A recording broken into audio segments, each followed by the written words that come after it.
Hey. Oh, not hey, H-E-Y, the American hey. Hey, the Swedish hey.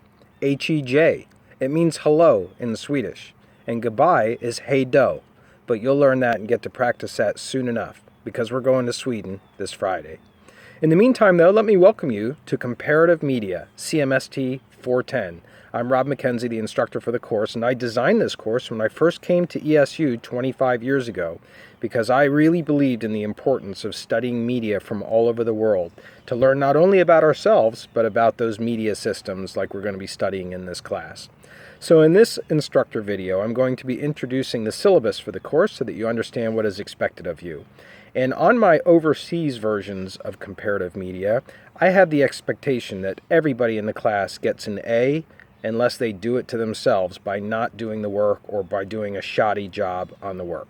So you'll be able to see very shortly what the course breaks down to in terms of your grade. But I just want to set up from the beginning so that you are at ease in this course, because when we go abroad, we are immersed in the subject matter. We won't be learning about it just in the classroom at Lund University. We'll be learning about media, and specifically Swedish media, every single day that we're there. So you cannot unlearn and you cannot not learn what you're going to learn during this course. Now let's take on the syllabus. It's fine for you to call me Rob if you want, or if you feel more comfortable, please use my title, which is Dr. McKenzie. I have a doctorate from Penn State University. That's also where my master's degree is from as well. And my doctorate is in international broadcasting. I happen to write my dissertation on how radio stations gather news, but I spent most of my time studying international media. I have a BA, by the way, a Bachelor of Arts in History from Millersville University, so I was once a student at a state institution just like you. Now let's take on the syllabus. I have 4 specific outcomes that I want you guys to be able to achieve by the time that we're done with this course. And the first one is to experience Swedish media on a daily basis. And by media, I mean the legacy media, which would be old-time media, TV, radio, newspapers, and what's the fourth one? TV, radio, newspapers, and magazines. I can't think of the fourth one there for a moment. But I also mean newer media, social media too. We'll see how Swedish people are using Snapchat and Facebook and any other kinds of social media platforms that they have in Sweden that we don't have. So that's what we'll be doing. That's what we'll be comparing. And so that's the first outcome for the course. The second one is to identify and analyze elements of a media system. We're going to see very shortly from our readings that when we look at media, we're not just looking at an isolated TV show or an isolated newspaper story. We're actually looking at an entire system that has many different elements to it. And so that's my second outcome for the course. The third outcome is to analyze and identify cultural assumptions leading to the creation of media content.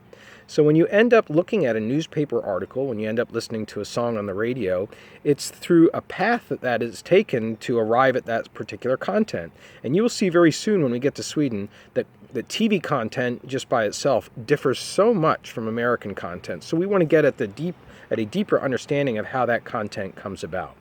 And then our fourth outcome is to analyze and synthesize issues of media fairness related to globalization. Globalization is the second chapter in the book. We'll be getting to that shortly, but there's a lot of countries out there that believe that the media coverage that they receive is unfair. So we'll be discussing those issues of fairness versus unfairness. Now, I've mentioned the book a couple times. I wrote the book for the class. It's called Comparing Media from Around the World.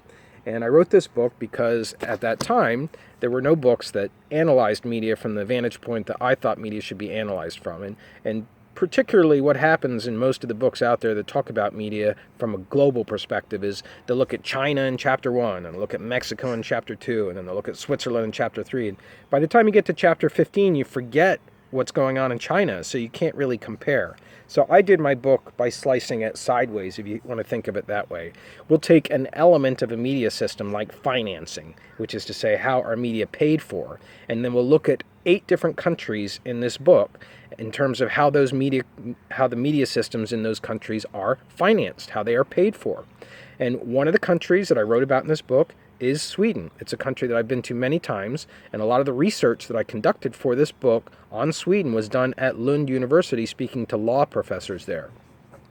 The other 8 countries are China, the US, Mexico, France, the UK, Ghana, and Lebanon. Those are the countries that I chose for this book. We'll see very shortly why I chose those countries, but I tried to get a sampling of countries that I had a lot of knowledge about, so I knew about 6 of those countries at the time that I wrote this book. I had since gone to the 7th one, China, but I wrote firsthand about 6 of those countries, and then I had 2 other authors contribute to my book to write about China and about Lebanon. So I wanted to have a nice diverse mix to the countries, but it's a limited selection because there are a lot of countries out there, as we will find out in the second instructor video that I'm going to be recording for you.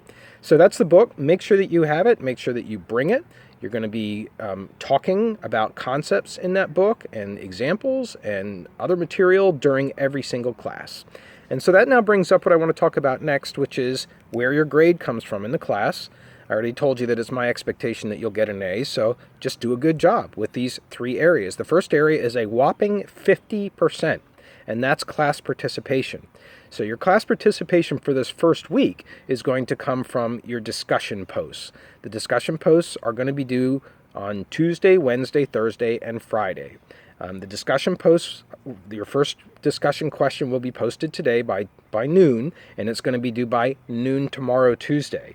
And then Tuesdays will be posted by noon Tuesday, and that will be due by Wednesday at noon, and then Thursday will be due by Friday at noon before you go to the airport. So those 4 days are class participation. Then when we get to Sweden, it's my expectation that every single day, everybody is going to comment in class, and you're going to be showing that you've read the material in the book. That's what I'm going to be looking for, showing that you've read the material. It's really hard to get students to read today. It's almost impossible for a lot of classes, especially large lecture classes, but not in a small class like this, because I will know whether you've read the book or not. And I want you to read the book because it's not that often that you get to have firsthand information about the subject that you're studying written by the instructor, and written by the instructor who has done interviews with high-level officials around the world. And that's what I did. For instance, when I wrote about French media, I flew to Paris. I met with a high-level executive in the French government, a regulator, and I went to the top floor of this huge high-rise over the banks of the Seine, which is the river that runs through Paris. So you're getting really original information by reading this book, and I want you to read it. Now, it was published in 2006, so there is some information that is out of date, but the basic structure of the book and the way that it's written will hold up over the test of time. So that's where your class participation grade is coming from in class. I want to have a robust discussion every single day. Now we move on to the second area that you'll be graded on, and that is your journal. You're going to be keeping a journal starting when we get to Sweden. You won't be keeping it now. You're going to be keeping it online on D2L, and that journal is going to involve you making an observation about Swedish media that you see out in your travels. It could be something traditional like a TV show, or it could be very different, something that's considered to be maybe not in the classic sense of the term media, but is still a mass medium because it's a standard message that everybody's seeing.